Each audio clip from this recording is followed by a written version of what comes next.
Joined now by the new Democratic Congressman-Elect from that district, which is technically disappearing in a couple of months. It's Pat Ryan, the winner of that. Congressman-Elect, it's good to have you on the show. Thanks for having me, Chuck. So a simple question that a lot of swing district Democrats are going to be asking you. Did you win because of abortion? We won because this was a referendum on freedom. The abortion issue and the attack on women's reproductive rights is representative of this broader multi-front thrust by increasingly extreme Republican Party to rip away fundamental rights and freedoms. And when that happens in our country, Americans of all parties stand up, like we saw in Kansas and we saw last night here in New York. And I think that momentum is certainly going to build and carry forward. When you were out there talking to voters, you were obviously leading on what you are classifying as a freedom issue, which abortion rights fits under. What did you say to the voter that said, hey, but, I don't like all the spending Democrats are doing. It impacted inflation. What's your response on that? What I heard, and we talked about both extensively, both the rising costs and the economic pressure people are feeling and the direct attacks on freedom and democracy. And people want and need both. They desperately need economic relief. And to be able to campaign in the closing weeks of this critical special election and talk about the CHIPS Act, to talk about the PACT Act, especially, as a veteran, to talk about the Inflation Reduction Act, specifically lowering prescription drug prices, was hugely impactful and I think played a major role as we deliver at the national level and as I was able to deliver as a county executive on the ground at all levels of government. We're both helping people in tangible, visceral ways and actually standing up for rights and freedoms that people very much feel are under threat. Does student debt forgiveness here fit into that for you, or are you worried that there's backlash at all from some who thinks it's being implemented unfairly? I think this is one of the things I hear most from people, not just students, but I'm 40, my peers and colleagues, and those older. This is another place where we can provide immediate, tangible relief, lift some of that weight that people are feeling on their shoulders. I'm very proud to support the president's proposal, and I think this will make a huge difference in people's lives. There's just so much stress and anxiety, and this would, as we heard the president say, affect tens of millions of people immediately. What would you like to be able to have as an accomplishment before you essentially campaign in a neighboring district? I guess it's neighboring, it's mostly the same district, but you're on the ballot again in November for a different district. What would you like? Can you get anything done in 60 days that you think will mean something to your constituents? I think there's a lot we can deliver in terms of some of these big pieces of legislation we talked about. Getting funding flowing from the bipartisan infrastructure bill is going to be huge for this district, especially broadband.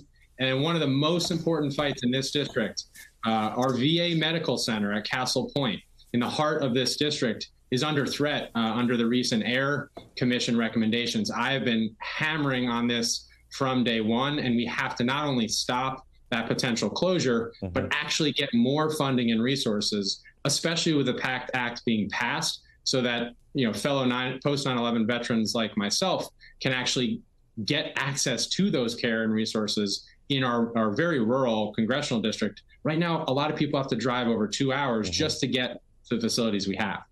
Tell me about the issue of polarization in this district. Some swing districts are tight because there's a strong Republican base and a strong Democratic base. And there's some districts where there's some vacillation. Tell me about your swing voters. Are there a lot of them, or is this a place where it's about getting your vote out? No, I grew up in this community, and the biggest city in the district is where I was born and raised.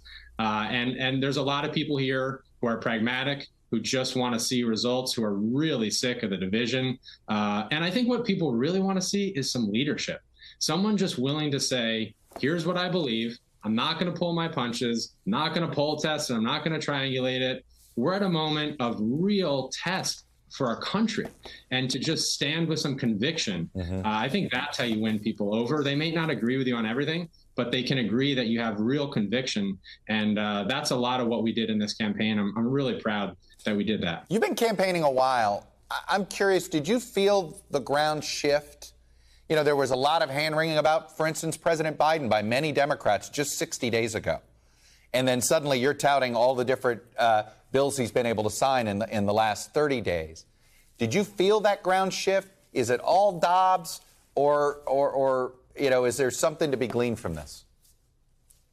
I said actually to a lot of people, I literally feel the ground shifting a week or two out, and I think nobody believed me.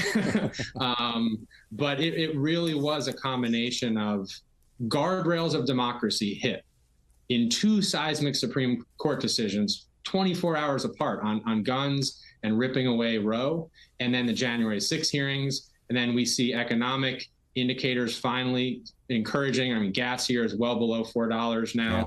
We got to keep bringing that down. All of that coming together, I think, really portends well, not just politically, but just frankly morally for the country at a really difficult and divided time. You know, your opponent is also a county executive from a neighboring county. Before you guys ran against each other, how often did you have to work together? I mean, we text and call every single day, especially during the pandemic. Worked very closely together. It's very unusual in our politics today that two political opponents might actually get along, might actually try to work together. You know, can you take your act on the road for us? No, you know, again, it's back to your question about this community and this district.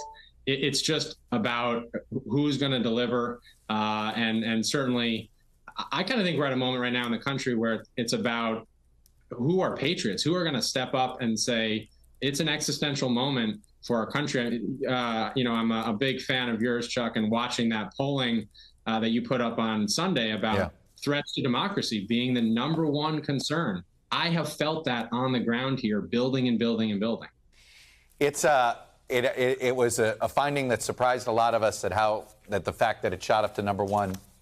But after watching everything that's been happening, you see many people are picking that may be thinking about the Supreme Court, not necessarily the ballot box as well. I think that means a lot of things for a lot of people anyway. Pat Ryan, Democrat from the 19th Congressional District, now running for re-election in a slightly reformatted version of this district. Appreciate you coming on.